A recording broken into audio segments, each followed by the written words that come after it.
Tardes a todos. Muchas gracias por darme el espacio para compartir sobre este tema. A ver si tengo aquí, si me pueden dar superpoderes de compartir la pantalla, por fin. Listo. Traigo aquí gracias, traigo una presentación para compartirles, entonces va por aquí.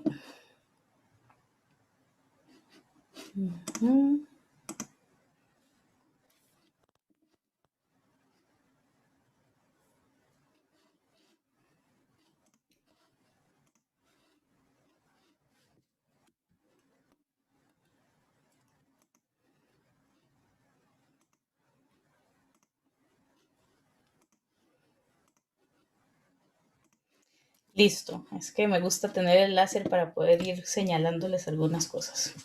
Bueno, esta conversación la vamos a centrar en las bases moleculares del cáncer de próstata, que pues es mi tema de investigación en este momento.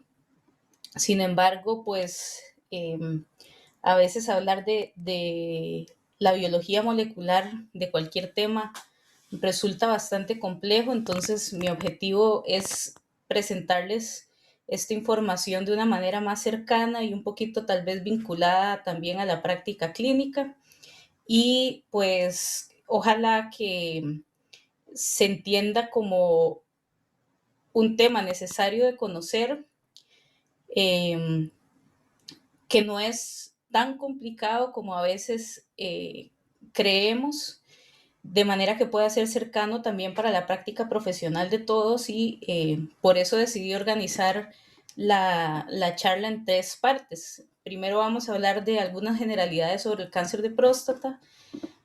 En segundo lugar, vamos a entrarle un poquito más a la parte de biología molecular y al final, qué implicaciones tiene esto para la práctica clínica y una pequeña viñeta sobre algunos cuidados para las personas, principalmente orientados a la prevención del cáncer de próstata y que están basados en evidencia.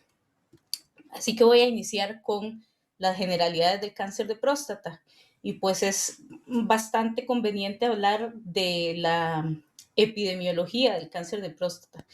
Si ven este mapa mundi, todos los países que están en verde son los países donde el primer cáncer en incidencia es el cáncer de próstata. Entonces, bueno, definimos que principalmente los países occidentales son los que presentan altas tasas de prevalencia, alta incidencia y alta mortalidad del cáncer de próstata. Si nosotros quitamos también en Estados Unidos y Canadá las estadísticas del cáncer de piel de tipo no melanoma, también el cáncer de próstata quedaría como la primera causa. Y pues en Asia ha cambiado un poco la tendencia. Antes también era el cáncer de próstata, ahora está en azul, lo que significa que el cáncer de pulmón es el más prevalente. Y pues como la epidemiología es una cuestión dinámica, casos más, casos menos, las estadísticas van variando un poco. Lo que sí sabemos es que a nivel de América, de Europa y de África, en hombres el cáncer de próstata es el más prevalente, en caso de las mujeres es el cáncer de mama, y pues esto no resulta sorprendente, son ambos neoplasias que dependen de hormonas, y esto es bien interesante porque durante algún tiempo se ha hecho mucha concientización sobre el cáncer de mama. Sin embargo, el cáncer de próstata y el cuidado de la salud masculina por cuestiones culturales y sociales, incluso económicas, se ha dejado un poco rezagado. Eh, pero como esto representa una gran carga para los sistemas de salud en términos económicos y de atención de los pacientes, pues se ha tenido que retomar con mucha certeza la prevención y el manejo adecuado del cáncer de próstata. A nivel mundial, el cáncer es la segunda causa de muerte. La primera causa de muerte es la enfermedad cardiovascular. Y pues no resulta entonces extraño que estas dos áreas se lleven gran parte del financiamiento para investigación. Eh, pero además deberían ser prioridad en la forma en la que nosotros abordamos a las personas, volviéndose una práctica habitual que independientemente de la consulta se pueda hacer énfasis en estilos de vida saludable y una serie de actitudes que lleven a la prevención de estas enfermedades. Y como les dije, en países occidentales el cáncer de próstata es el más frecuente en hombres y también es la primera causa de muerte por cáncer en hombres mayores de 55 años. Y esto es bien interesante porque en realidad, como vamos a ver más adelante, por el tipo de patología, por el tipo de neoplasia, no debería ser así. Sin embargo, seguimos viendo esta alta prevalencia y alta mortalidad. En nuestro país, bueno, no es la excepción. Esto es un proyecto de geodatos de la UNED que es bien interesante porque los colores más oscuros representan los focos donde hay una mayor prevalencia. Este mapa es basado en los datos del Ministerio de Salud del 2015 y pues hay cosas que son muy interesantes. Por ejemplo, a nivel mundial se habla de que la afrodescendencia es un factor de riesgo determinante para el cáncer de próstata. Sin embargo, en nuestra costa atlántica eh, y en algunas regiones de la zona metropolitana, ¿verdad? No tenemos tan altas prevalencias como se esperaría viniendo de la afrodescendencia. Así que, pues son puntos en los que hay que poner énfasis de qué es lo que está pasando, si es que se está haciendo menos diagnóstico o si hay algún factor importante que incida, además de los datos y cómo se manejan estos. Y bueno, podemos ver focos importantes acá en el sur del país, podemos ver focos también en la región del Pacífico Norte. Así que pues es bastante variable. Yo preferiría que los datos respecto a cáncer en nuestro país fueran de mejor calidad. Si bien hay un registro nacional de cáncer, está un poco desactualizado los datos a los que se tienen acceso público, entonces pues también es un tema en el que hay que trabajar. Y pues hablando de cáncer de próstata, no está de más recordar dónde se ubica la próstata, porque esto también tiene implicaciones en el manejo clínico de los pacientes. La próstata es una glándula sexual, ¿verdad?, del sistema genital masculino que se ubica en la pelvis. Podemos ver que tiene una íntima relación con la vejiga urinaria y de hecho la uretra que parte de la vejiga hacia el pene va a cruzar por dentro de la próstata donde va a tener una serie de conductos que van a llevar la secreción a través de la uretra. La próstata produce un líquido que aporta a todo el líquido seminal una serie de componentes tanto nutricionales como enzimas que son importantes para la función del semen. Y bueno, hilando un poquito más fino, la próstata tiene unas zonas que son importantes desde el punto de vista clínico. Alrededor de la uretra tenemos una zona que se llama la zona de transición. En la porción posterior podemos ubicar dos zonas principales, la zona central, que también está en relación con los conductos eyaculadores y con las vesículas seminales, y la porción periférica. Y como les decía, esto tiene una significancia clínica porque en la zona de transición es más frecuente que se presente hiperplasia prostática benigna y en la zona periférica es más frecuente que se presente adenocarcinoma de próstata. ¿Eso qué significa? Pues que eh, vamos a tener acceso mediante un examen digital rectal a la zona posterior de la próstata, donde se encuentra la zona periférica, que es en la que tenemos la mayor concentración de los tumores de próstata. Por eso es que pues, el examen digital rectal sigue siendo insustituible en la valoración clínica del cáncer de próstata. Histológicamente hablando, bueno, la próstata lo que tiene básicamente es un epitelio que de origen, de origen embrionario procede del endodermo. Eso quiere decir también que forma glándulas y esas glándulas lo que van a tener es una secreción prostática con diferentes componentes que son secretados por parte de las células que se encuentran a este nivel y está rodeada, pues, por supuesto, por vasos sanguíneos y por tejido conectivo. Y eso nos permite entonces hacer una valoración histopatológica del cáncer de próstata, en la cual, viendo la morfología de esas glándulas, le podemos asignar lo que se denomina un score de Gleason. Esta es la clasificación que se utiliza a nivel internacional. Como pueden ver, es una clasificación completamente morfológica del tipo de glándulas y el tipo de epitelio que se observa, donde vamos a tener la glándula más cercana a lo normal siendo un Gleason de 1 y pues una pérdida de la arquitectura normal de la glándula siendo el mayor grado. Lo que se hace es que se promedian los dos hallazgos más frecuentes y se suman, entonces los grados de Gleason se reportan como 3 más 3, eso es un Gleason 6, por ejemplo, o 3 más 4 o 4 más 3, y esto también tiene implicaciones en el pronóstico. Y esto es bien interesante porque la descripción Gleason la realizó como en los años 60 y fue valorada, digamos, a nivel internacional por ahí de la década de los 70, finales de los 70. Posteriormente eh, se hizo un estudio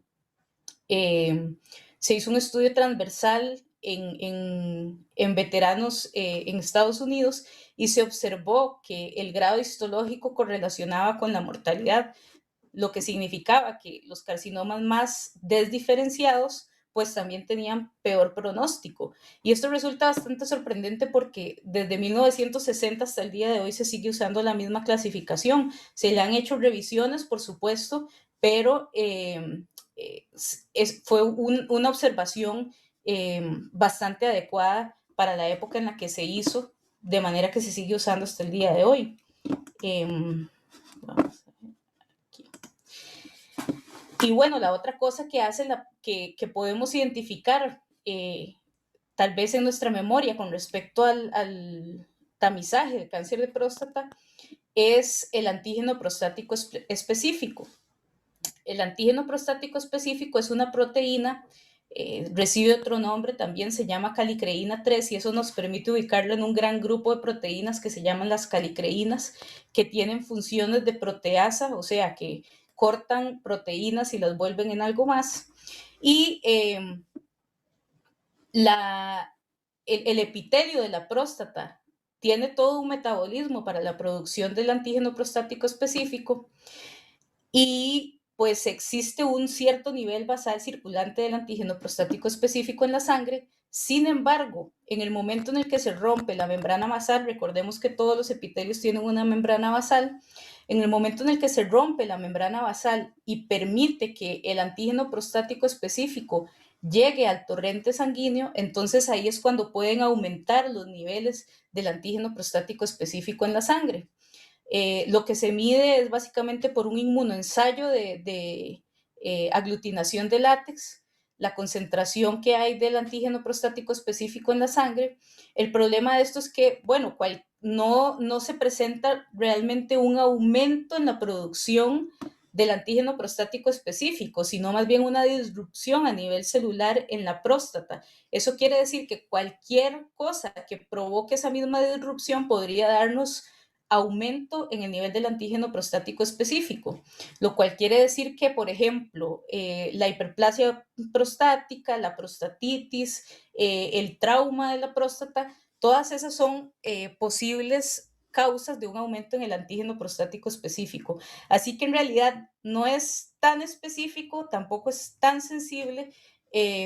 Sin embargo, a partir de 1986, que fue aprobado por la FDA como screening del cáncer de próstata, pues sí se han tenido, hubo un momento en el que aumentó la incidencia de cáncer de próstata, luego se estabilizó, pero hasta el día de hoy, si bien ha habido resultados que son un poquito conflictivos en cuanto a el número de pruebas que hay que hacer para disminuir la mortalidad y demás, sí se mantiene como el estándar para hacer un abordaje de estos pacientes. Por supuesto, dependiendo del caso clínico, dependiendo de la historia de las personas, dependiendo también de, el examen digital rectal, pero al fin de cuentas, el gold estándar para hacer el diagnóstico de cáncer de próstata sigue siendo la biopsia. Ahora,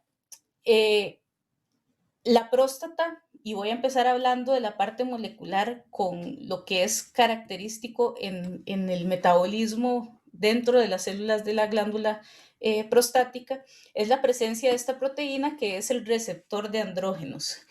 El receptor de andrógenos está codificado en el cromosoma X, es una proteína que tiene, que pesa alrededor de 110 kilodaltons, está codificada en 7 exones, donde codifican para un extremo N-terminal, un dominio que se une al ADN, o sea que eso quiere decir que esta proteína va a ir a pegarse al material genético, una bisagra que permite el movimiento de una parte de la proteína para que se ancle, para que haga heterodimerización o homodimerización, y un sitio de unión al ligando, que el ligando en este caso son los andrógenos, y el principal ligando del receptor de andrógenos es la dihidrotestosterona.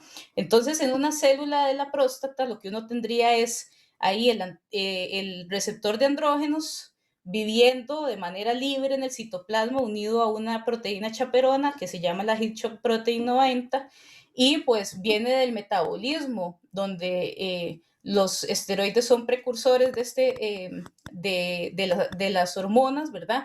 Donde vamos a tener una serie de reacciones enzimáticas para producir la dihidrotestosterona. Cuando la dihidrotestosterona se une al receptor de andrógenos, provoca un cambio conformacional que hace que se unan dos receptores de andrógenos, o sea que homodimeriza el receptor, y eso expone una señal de localización para el núcleo. Así que el receptor de andrógenos migra hacia el núcleo, se pega en unos sitios de respuesta a los andrógenos que se encuentran en el ADN de la célula, y ahí en conjunto con coactivadores o correpresores lo que activa es la transcripción de genes. Cuando uno dice que activa la transcripción de genes, por lo general se refiere a que se transcribe, se traduce a proteína, y esas proteínas llevan a una serie de efectos, como cuáles efectos, como el crecimiento, como la producción de antígeno prostático específico, como la supervivencia de las células, señales antiapoptóticas, y de hecho, esta cascada de señalización es muy importante, por ejemplo, en el desarrollo embrionario de la próstata para que se especifique el tejido, y sigue siéndolo a lo largo de la vida, de la persona. Bueno, quería aquí hacer una pregunta, una pausa con esta pregunta que siempre hago cuando doy las charlas sobre próstata, que es: ¿qué tienen en común estos tres vertebrados mamíferos? El perro, el ser humano y los leones. Y resulta que es que estos tres animales pueden desarrollar cáncer de próstata. De hecho, eso fue súper importante en el caso de los perros, que se utilizaron como animales de experimentación para históricamente determinar que el cáncer de próstata, en una relación como de analogía con el cáncer de mama, que ya se estaba estudiando más a fondo la relación que tenía con las hormonas, darnos cuenta que el cáncer de próstata también dependía de las hormonas, así que lo que se hacía era que se le hacían orquiectomías a los perritos, se removían los testículos y los tamaños de los tumores se reducían, y pues fue una señal bastante confiable en la época para saber que el cáncer de próstata era dependiente de hormonas. Supongo que era más fácil experimentar con perritos que con leones, entonces la evolución o la historia natural de esta enfermedad es bastante particular. Inicialmente, bueno, va a haber hay una teoría que se llama la teoría de la mutación somática, que lo que dice es que básicamente una célula va a presentar alteraciones en su genoma que la van a hacer que se vuelva maligna, ¿verdad? Entonces después esa célula pierde el control de la reproducción, se replica, aumenta la cantidad y va formando primero invasión en el epitelio, luego una enfermedad localizada y luego migrar hacia otros lugares. Y bueno, en el caso de próstata, lo que tenemos es precisamente eso, una enfermedad localizada inicialmente que se puede detectar con el aumento del antígeno prostático específico, y ahí vamos a tener dos caminos. Uno de los caminos es que estas células respondan al bloqueo de los andrógenos, de esa señalización del receptor de andrógenos. Cuando responde se le llama non-castrate, o sea, no resistente a la castración, y cuando no responde a esto, entonces se le llama CRPC, que es Castration Resistant Prostate Cancer, o sea, cáncer de próstata resistente a la castración. Y pues de ahí ya vamos a tener diferentes grados donde la extensión no solo va a ser extraglandular, sino a diferentes partes del cuerpo, siendo los pulmones y los huesos los principales sitios de metástasis en el cáncer de próstata. Y resulta que, bueno, eso de castration resistant resultó bien interesante porque uno pensaría, claro, es un cáncer que depende de los andrógenos. Entonces, si yo bloqueo los andrógenos en el cáncer, va a dejar de crecer, va a disminuir de tamaño, no va a haber metástasis. Entonces, ¿por qué es que el cáncer de próstata sigue siendo el más prevalente, pero también de los que tienen más alta mortalidad? Y pues resulta que todavía no contamos con métodos, y esto se los adelanto, con métodos que sean lo suficientemente específicos para que nosotros sepamos qué cáncer va a quedarse como menos malo y qué cáncer se va a desembocar en un carcinoma resistente a la castración que va a hacer metástasis y una enfermedad sistémica. Entonces, bueno, esta resistencia a los antiandrogénicos ha sido objeto de estudio porque se cree que esa resistencia se produce por un escape de la vía a la castración. Así que podemos ver que hay varias hipótesis que hablan de que dentro de la célula prostática va a haber una sobreexpresión del receptor de andrógenos, también de que los receptores de andrógenos van a estar mutados o que va a haber variantes de splicing, siendo la más importante el AR7, que básicamente es que el receptor en el splicing alternativo pierde una de las partes que le da regulación a la vía. También tenemos cofactores que son activadores a nivel de la señalización en el núcleo, que permiten un aumento en la producción de proteínas que van por esta vía. Y bueno, otras como que, por ejemplo, hay un aumento en la producción de andrógenos a nivel de las glándulas suprarrenales, o que haya síntesis de andrógenos intracelular local en la próstata, e incluso que haya activación de otras vías cruzadas con el receptor de andrógenos. Por ejemplo, fosforilación por parte de factores de crecimiento en la membrana de la célula que van a fosforilar al receptor de andrógenos, o que van a fosforilar algún componente de la vía, produciendo una hiperactivación. Por ahí hay alguien que tiene el micrófono prendido para que lo silencien, porfa. Pero bueno, esto de pensar unifactorialmente en cualquier patología humana, pero sobre todo en el cáncer, resulta como una visión reduccionista, muy, muy simplista. De hecho, en lo que es biología molecular del cáncer, quizás uno de los artículos que tienen más importancia en el área. De hecho, este artículo es una revisión. El primero fue en el año 2000, este fue en el 2011. Los autores son de apellidos Hanahan y Weinberg, y resulta que ellos en su revisión lo que hicieron fue determinar los factores que inciden en la perpetuación del cáncer. A esto le llamaron los Cancer Hallmarks. Este artículo, yo no sé, en oncología ha sido citado como 31,000 veces. Es súper importante porque básicamente lo que nos hizo fue sistematizarnos en categorías, qué cosas a nivel molecular se van alterando que producen que el cáncer se pueda mantener y sea más maligno. Entonces, por ejemplo, podemos ubicar que se mantenga señalización intracelular de proliferación, evasión de lo que son los factores de crecimiento, y más bien evasión de lo que son los factores supresores de crecimiento, la inmortalidad replicativa de la célula, la activación de invasión y metástasis, la inducción de angiogénesis, la resistencia a la muerte celular, y además en su revisión del año 2011 proponen, basados en nuevas investigaciones, estas otras 4 categorías que son la desregulación del metabolismo celular, el escape a la destrucción por parte del sistema inmune, la inflamación crónica dentro de los tumores y la inestabilidad genómica y la mutación. Entonces, son un montón de factores los que pueden provocar el cáncer.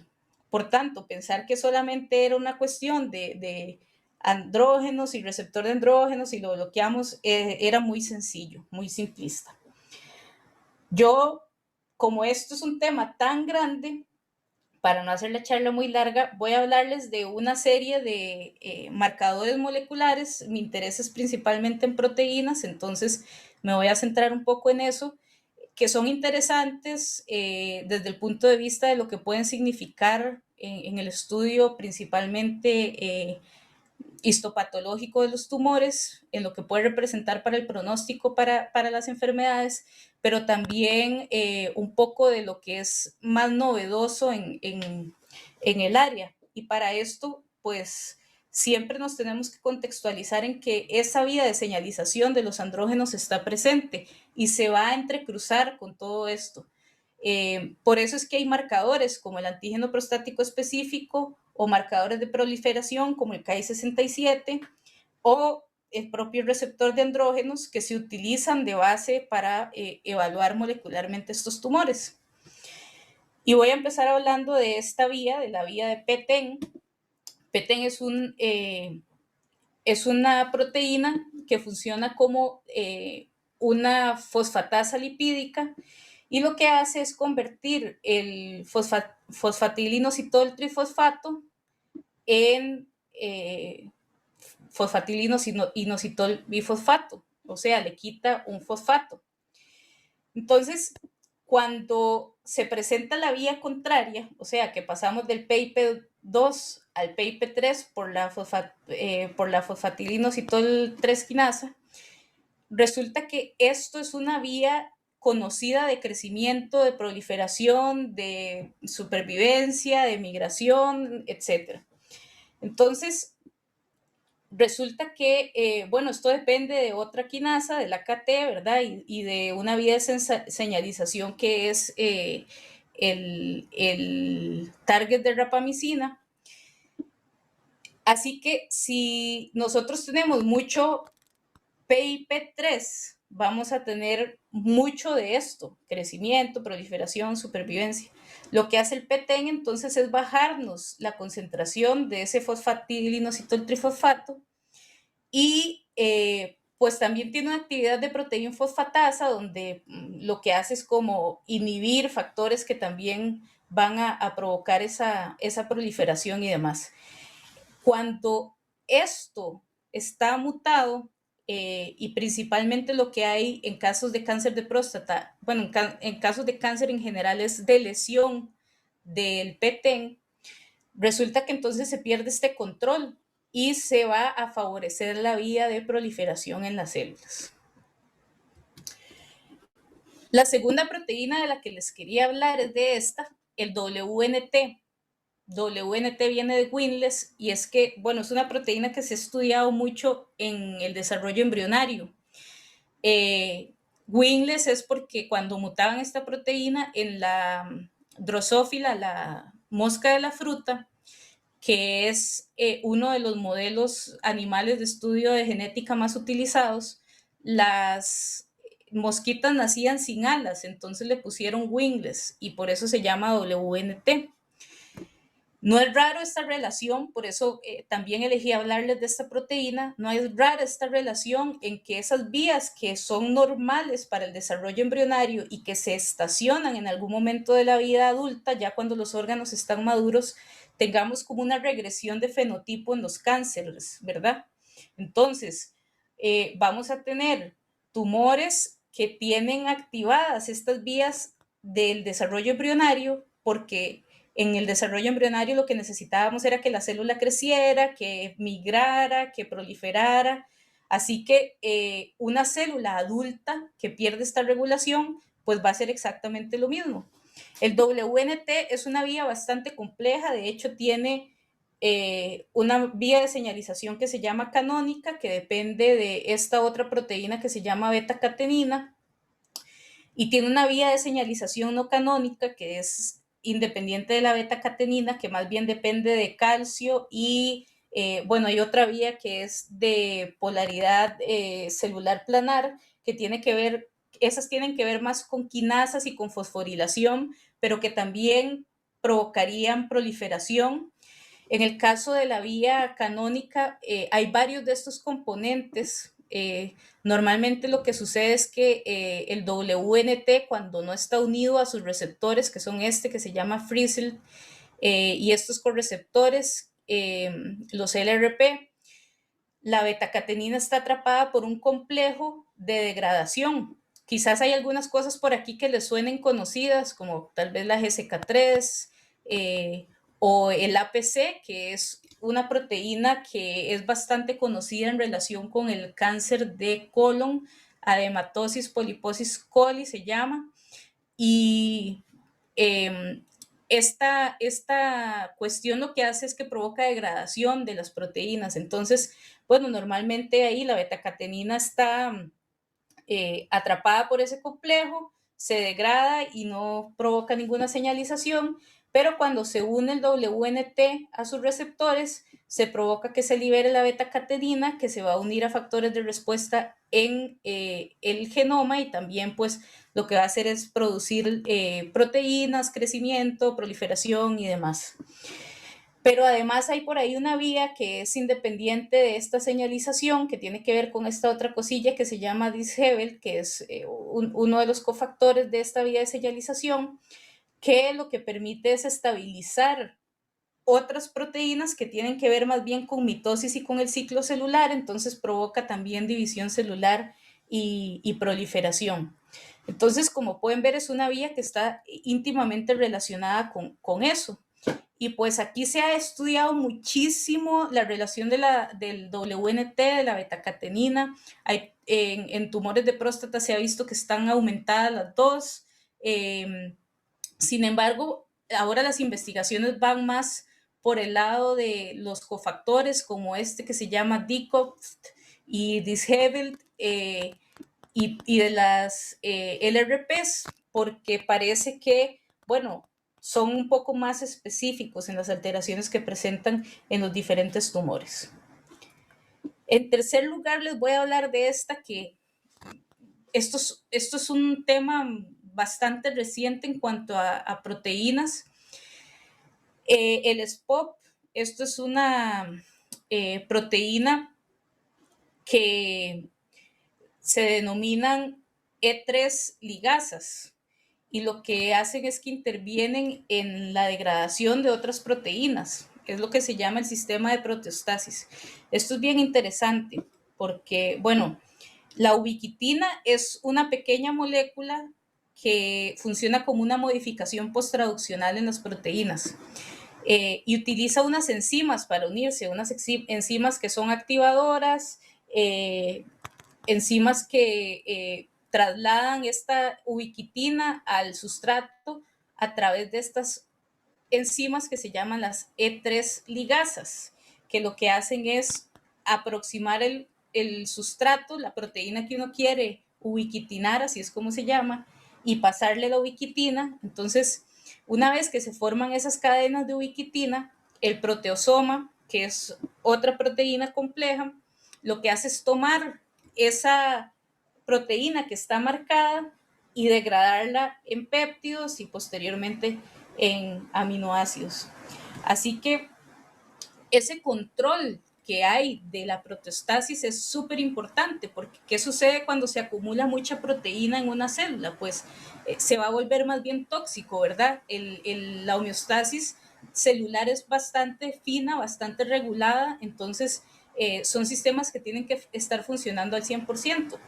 SPOP, de hecho, es un adaptador para este tipo de mecanismos, pero hay otras proteínas implicadas en cáncer, como el APC, el del cáncer de colon, también es una E3 ligasa, e inclusive el BRCA, que está relacionado principalmente con el cáncer de mama, también son E3 ligasas.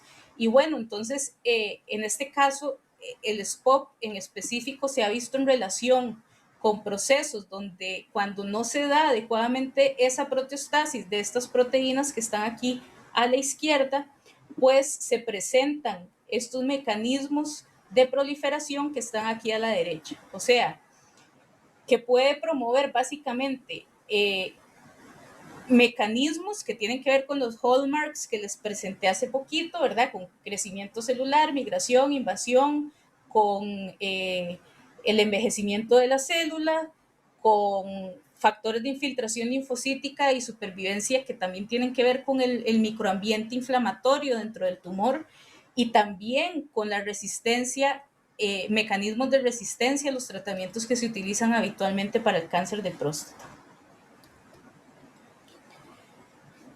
Y bueno, este es de mis favoritos porque es el que yo estudio en mi tesis, básicamente. Resulta que uno de los mecanismos que provocan inestabilidad en una célula y proliferación son los rearreglos de los cromosomas. De hecho, hay uno muy, muy famoso que es el cromosoma Filadelfia, ese tipo de rearreglos donde se da de lesión, translocaciones a nivel cromosómico.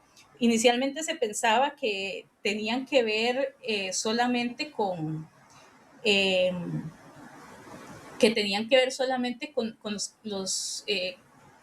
las neoplasias de origen hematológico, pero resulta que un grupo de investigación diseñó un nuevo modelo estadístico que analiza las mutaciones como outliers, digamos, es un modelo matemático ahí bastante interesante, y lo que hicieron fue explorar cómo se encontraban algunas de estas proteínas y algunas mutaciones en tumores sólidos. Y encontraron que en los tumores de próstata se sobreexpresaba esta proteína, ERG, que es un factor de crecimiento que tiene que ver, bueno, pertenece a una familia más grande que se llaman los factores de crecimiento ETS.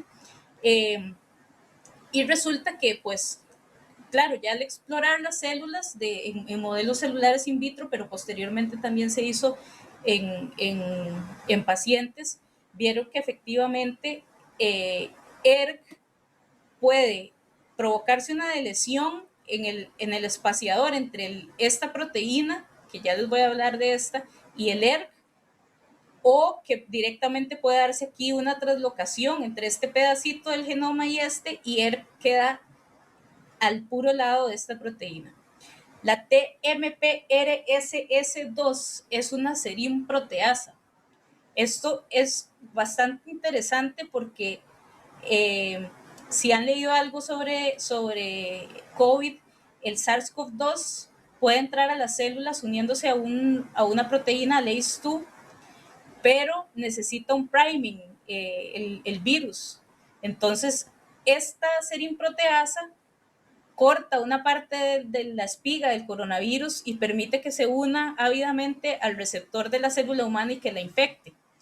Entonces, por ahí andan circulando algunas cuestiones que hablan de cómo esto podría también incidir en que los hombres presenten mayor prevalencia de coronavirus e infecciones más graves. Pero bueno, eso son solo hipótesis.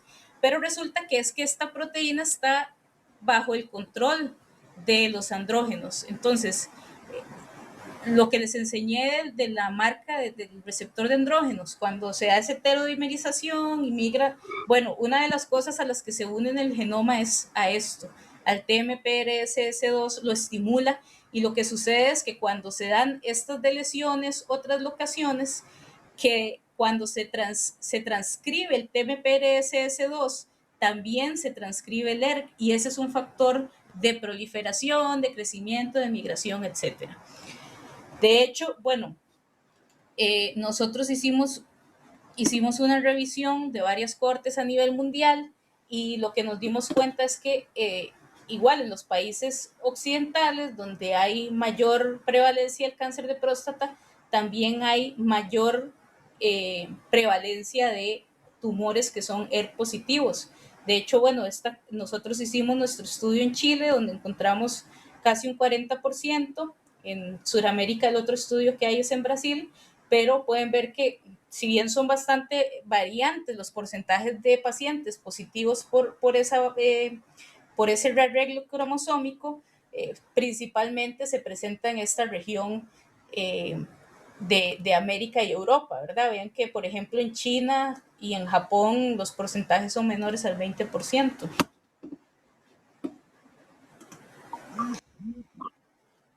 Ahora, ¿qué implicaciones, ¿qué implicaciones tiene esto? Porque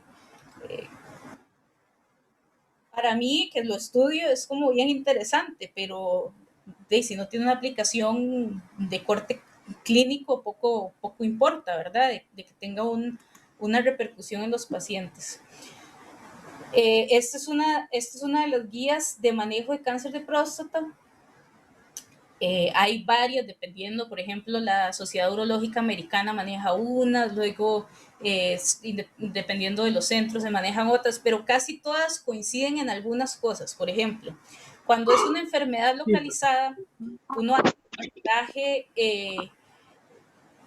centrado en el paciente, donde puede recomendar lo que se llama vigilancia activa, ¿verdad? Que es no hacer una intervención ni farmacológica ni quirúrgica, sino dar seguimiento con antígeno prostático específico, con biopsias de ser necesarios.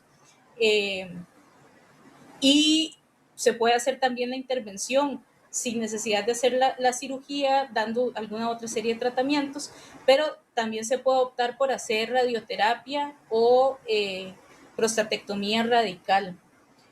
Y esto depende del paciente. De hecho, una de las cosas más importantes, a mi entender, en el cáncer de próstata es que, bueno, yo creo que esto aplica para cualquier patología y cualquier intervención en salud, pero en el cáncer de próstata tenemos la evidencia para decir de que el manejo es en conjunto entre el profesional, el equipo del área de salud y la persona que tiene la enfermedad. ¿Por qué? Porque pues una persona, dependiendo de su estilo de vida, dependiendo de su expectativa de vida, puede elegir una terapia sobre la otra. Y en estos casos vean que se puede ofrecer varias alternativas. En el caso de que la enfermedad sea, bueno, que sea una persona de alto riesgo con una enfermedad ya localmente avanzada, se puede optar por otras opciones, como utilizar, por ejemplo, quimioterapias neoadyuvantes o coadyuvantes. Se puede considerar también la prostatectomía radical con disección de ganglios linfáticos, pero también se toma en cuenta los inhibidores de los andrógenos, ¿verdad? Es esto que está por aquí, Androgen Deprivation Therapy. Y pues en caso de carcinoma de próstata metastático, también ya se recurre también a la quimioterapia y a los antiandrógenos. Pero bueno, entonces, ¿cómo sabe uno, por ejemplo, qué paciente ubica como bajo riesgo o como alto riesgo? Y cómo sabe uno en qué paciente puede esperarse antes de hacer la prostatectomía. Y claro, como les decía, hay que tomar en cuenta el estilo de vida, hay que tomar en cuenta el ambiente socioeconómico y demás. Pero aquí es donde la biología molecular nos empieza ayudar un poco. Por ejemplo, uno puede valorar el estado de la presencia de la lesión de Petén que les comenté antes, tanto con inmunistoquímica y con otras técnicas como la hibridación in situ con fluorescencia. Y incluso se pueden usar escalonadas, ¿verdad? Si se tienen resultados incompletos o dudosos en la inmunistoquímica, se puede complementar con FISH. Y se ha visto que esto es un factor pronóstico importante, ¿verdad? Que los pacientes que tienen de lesión de el PTEN tienen menos tiempo de supervivencia que los pacientes que presentan la proteína intacta, pero además que se pueden combinar estos marcadores. Vean que aquí hay una combinación entre la presencia del PTEN y la presencia del rearreglo que les expliqué de ERC, ¿verdad? Donde dependiendo de esa combinación también va a variar la supervivencia de los pacientes. Recuerden que en cáncer la supervivencia se mide como a 5 años plazo, entonces esos son estadísticas que tampoco toman en cuenta los efectos después de los 5 años o de los 10 años, dependiendo cuál sea el endpoint de la estadística, que tienen que ver también con el estilo de vida, que también sobre eso ya hay bastante evidencia que voy a comentarles un poquito. Lo otro es, bueno, WNT y betacatenina sí se ha visto sobreexpresado en tejidos de cáncer de próstata. Este estudio es como medio feillo porque clasificaron el cáncer de próstata en bajo grado y alto grado, y la clasificación de cáncer de próstata no es así, ¿verdad? Es por Gleason. Pero bueno, por lo menos queda claro de que en cáncer de próstata por inmunistoquímica hay un aumento en la expresión del WNT y hay un aumento en la expresión de betacatenina. Ahora, ¿qué efecto tiene esto en los pacientes? Bueno, se han hecho estudios intentando combinar los marcadores, por ejemplo, viendo solamente el WNT5A o combinándolo con receptor de andrógenos o con factor de crecimiento vascular endotelial o con el marcador de proliferación KI67. Y siempre teniendo en cuenta que una disminución en el WNT presenta menor supervivencia, pero bueno, aquí hay resultados que son un poquito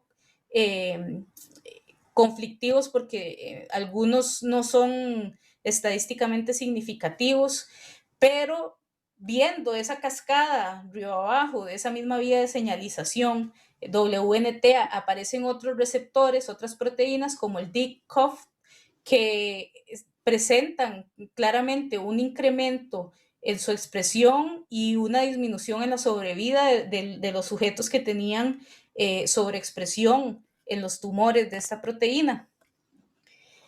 Y aquí también podemos ver cómo la presencia de diferentes marcadores, en este caso es una inmunistoquímica por PSA, donde se relaciona con otras cosas como el ERC o como el PTEN, ¿verdad? Igual se pueden hacer, se han hecho estudios con curvas de supervivencia donde se ve que la presencia o la ausencia de dichos marcadores tienen un mejor o peor pronóstico. En el caso del antígeno prostático específico, pues la hipótesis de la que se parte es que una célula normal de próstata produce antígeno prostático específico. Entonces, entre más desdiferenciada esté esa célula, más maligna sea, menos PSA va a producir y bueno, esos son los que tienen peor pronóstico.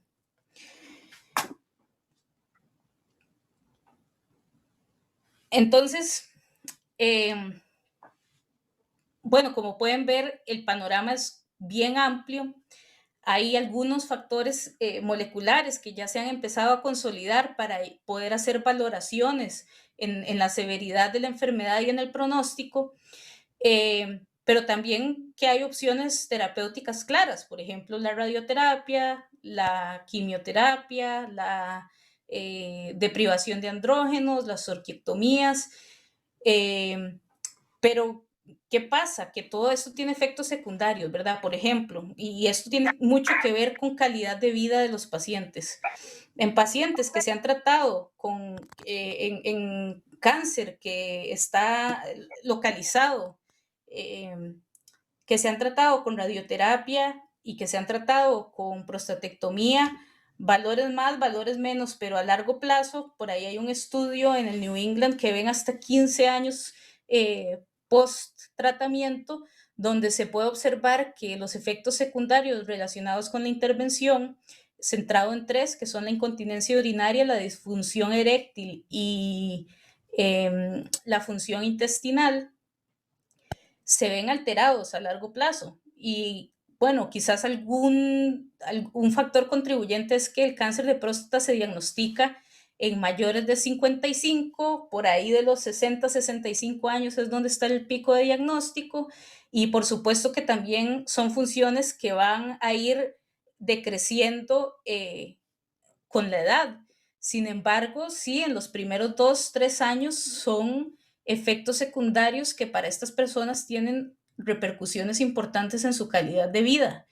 Eh, por construcciones sociales de la masculinidad y la relación que pueda tener con la funcionalidad sexual, eh, por cuestiones como que la incontinencia urinaria tienen que empezar a usar pads o pañales, en fin, vean que es una problemática que yo prefiero verla globalmente, o sea, no podemos centrarnos en que si tiene PTEN positivo y ERG negativo y esto, sino que hay que considerar que eso que les estoy describiendo molecularmente, al fin de cuentas, son personas que tienen también una calidad de vida por la que tenemos que procurar.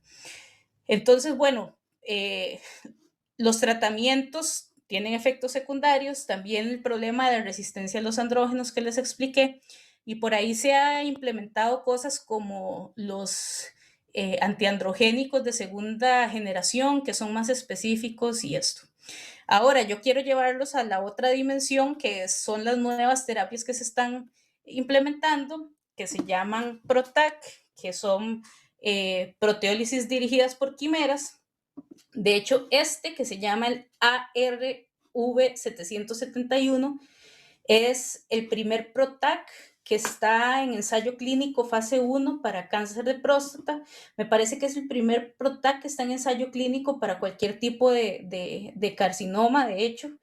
Vean que este artículo es de 2016 y apenas está avanzando una escalada de dosis en el ensayo clínico. En mayo de este año creo que fue que lo escalaron. Este artículo fue publicado con los estudios in vitro. Lo que se tiene es una quimera conformada por una porción de un tipo de molécula que se llama BRD4, que es dirigida hacia la proliferación celular, hacia la formación del uso mitótico, y el BHL, que es una E3 ligasa, que lo que hace es ubiquitinar y promover la degradación de la proteína. Y pues en líneas celulares clásicas de cáncer de próstata, como VICAP y ENCAP, se vio que había una disminución en la proliferación, que era mayor en relación con otros tratamientos clásicos como el enzalutamide. Y bueno, que esta activación, además esta degradación está activada por caspasas. Pero bueno, en nuestro caso, lo que nosotros trabajamos es con esta tecnología que se llama AdProm, eso significa Affinity Directed Protein Degradation. Entonces lo que se hace, nos basamos en esta estructura del BHL, que como les dije es una E3 ligasa, que lo que hace es aproximar la ubiquitina a la proteína para ubiquitinarla y degradarla.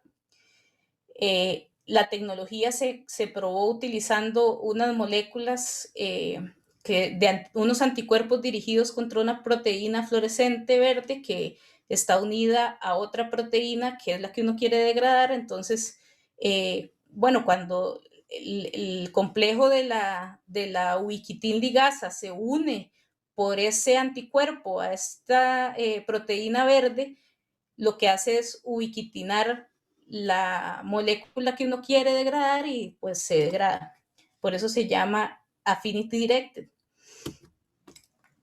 Resulta que en nuestro laboratorio, en la Universidad Austral de Chile, esto queda en Valdivia, al sur de Chile, casi en la Patagonia, están estos animalitos que son camélidos sudamericanos. Estos son alpacas, no llamas. Las llamas tienen las orejitas como un bananito y las alpacas no, son más peluditas también. El sistema inmunológico de las alpacas produce 3 tipos de anticuerpos, pero bueno, hay unos anticuerpos especiales, estos los IgG2 y los IgG3, que tienen una fracción variable que es más chiquitita, que se llama nanobody y que uno puede pescarlo del genoma de los linfocitos de la alpaca y seleccionar los anticuerpos que se unen a la proteína que uno quiere. Entonces, la idea sería pegar ese nanoanticuerpo que se dirija contra el receptor de andrógenos con el sistema de degradación y hacer una degradación dirigida del receptor de andrógenos, que podría ser una terapia incluso que se pusiera intraprostática, que sea más dirigida con menos efectos secundarios a nivel sistémico. Ay. Bueno, y para terminar aquí, lo que les decía del mensaje de que hay que pensar en las personas y utilizar la evidencia científica para la mejor atención de los pacientes. Y en esta tablita lo que se puede ver son algunas intervenciones que han probado ser beneficiosas para la prevención de cáncer. Estos son estudios epidemiológicos, excepto los que tienen 4 asteriscos. La mayoría son de estudios observacionales. Los que tienen 4 asteriscos son ya cosas que se vieron por ensayos clínicos randomizados, pero vean que son acciones sencillas como el tipo de alimentación, ¿verdad? La dieta con alta en licopeno, consumir té verde, vegetales crucíferos, evitar carnes rojas y grasas saturadas, pero también cosas que tienen que ver con el estilo de vida, como el entrenamiento de los músculos del piso pélvico, los famosos ejercicios de Kegel, que se recomiendan ampliamente en mujeres, pero que se ha visto que tiene una importante funcionalidad en hombres. Pilates, ejercicio, disminución de la masa, del índice de masa corporal, etc. Así que con esto quería finalizar para darles mi visión de cómo estas aplicaciones hay que entenderlas en el contexto complejo en el que suceden. Y bueno, aquí pueden ver en fotos personas que han contribuido a mi formación y al desarrollo de algunas de las cosas que les comenté por ahí. Por supuesto, un agradecimiento siempre a mi laboratorio en la Universidad Austral de Chile. Este que está aquí es mi tutor, el doctor Alejandro Rojas Fernández. De hecho, este es el campo donde tenemos las alpacas para experimentación. Y bueno, yo hice parte de mi formación en la Universidad de Dundee, donde aprendí las técnicas de ADPROM y el uso de los PROTACs, y por supuesto la Universidad de Costa Rica, que es quien me ha becado para hacer mis estudios de posgrado. Ahora sí, si tienen alguna pregunta, con todo gusto. Gracias, doctora Miranda. Si gustan, pueden levantar la mano en el chat.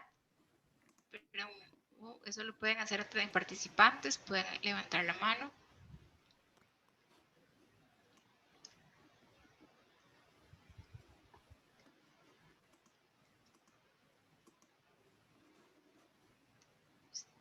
Si no, Adriana Suárez, por favor.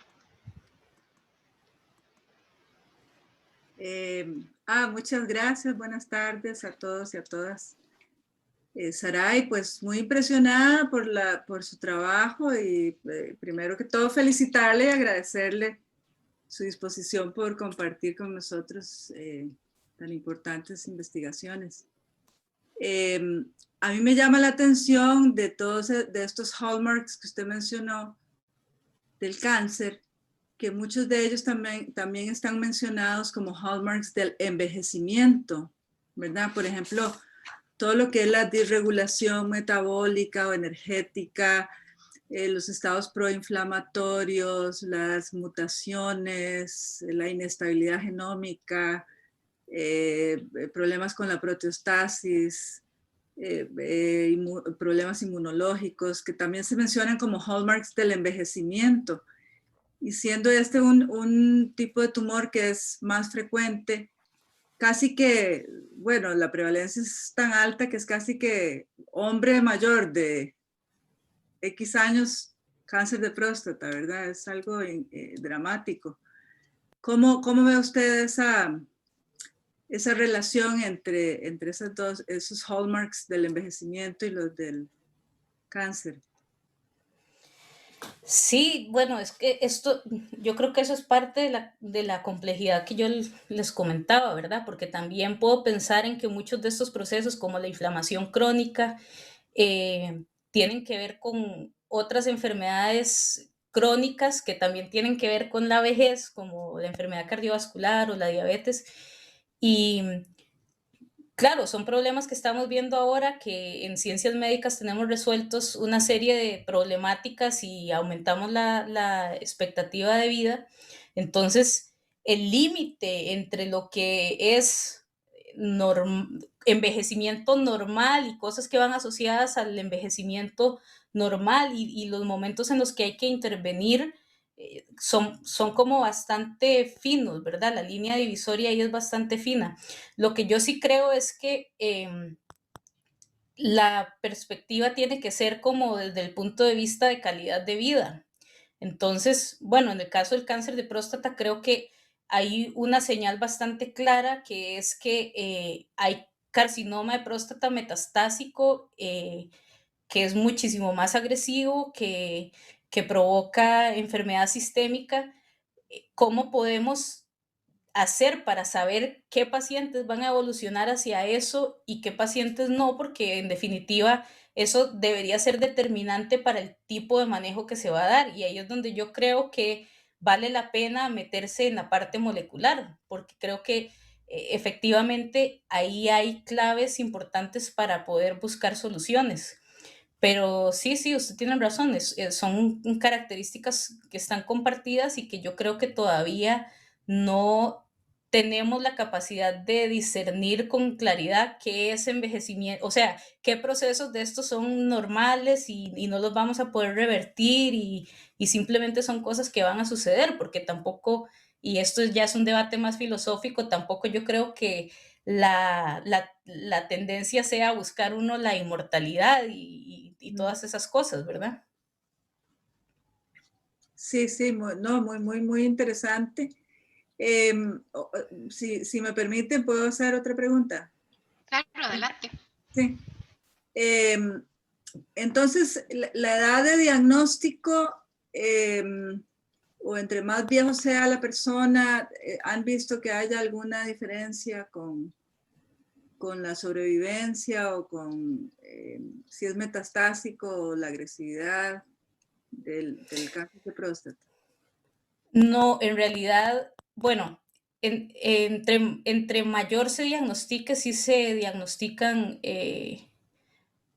carcinomas que tienen score de Gleason mayor, ¿verdad? Pero es que esto tampoco es una generalización gruesa. Hay casos en los que no es así. Al final, como que el factor importante es eso, qué tan desdiferenciado está ya el tejido para que pierdas la regulación. Lo que sí dicen las guías, por ejemplo, de manejo clínico es que no valdría la pena después de los 70 años, por ejemplo, estar haciendo el screening a los pacientes porque ya la sobrevida y la expectativa de vida llegan a ser equiparables. Entonces, eh, eh, claro, no es que entre mayor sea más riesgo de que el cáncer sea más malo. Eh, Así que no hay una relación directamente proporcional de esta cuestión. tiene que haber cosas muchísimo más profundas a nivel genético que sí son factores que sí son determinantes, ¿verdad? La historia familiar, que sí se ha visto que hace que las personas sean más propensas a tener cáncer de próstata, y eso es lo que nos habla, entonces es de procesos a nivel celular y molecular que van a llevar a que la célula malignice y tenga un peor pronóstico. No, bueno, muchísimas gracias, Saray, y de nuevo, muchísimas gracias de verdad por compartir y feliz. Bueno, yo también agradecerle a Saray por abrir este espacio Gracias. para poder compartir nuestra investigación, pues un tema tan interesante y tan actual, ¿verdad? Temas que generalmente no es un tema típico en el que podamos tener acceso a información tan actualizada. Entonces, muchísimas gracias por compartir y felicitarla también, me uno a las palabras de Adriana por el trabajo que está haciendo, y también desde la perspectiva de las mujeres en la ciencia, creo que esto es algo que aporta mucho, ¿verdad? A ver otros rostros a los que típicamente vemos. Entonces, pues agradecerle muchísimo el espacio, a la audiencia también por tomar su tiempo y unirse a esta charla que de verdad creo que va a aportar mucho a nuestras profesiones. Entonces, pues aquí tenemos un comentario en el chat que dice de Lindsay: muchísimas gracias a Saray, de verdad una mujer referente para el país. Un abrazo grande. Un saludo para Lynn. Pues muchísimas gracias y a todos y todas las participantes. Espero que tengan una agradable tarde y que se encuentren muy bien. Muchísimas gracias por su participación. Feliz día.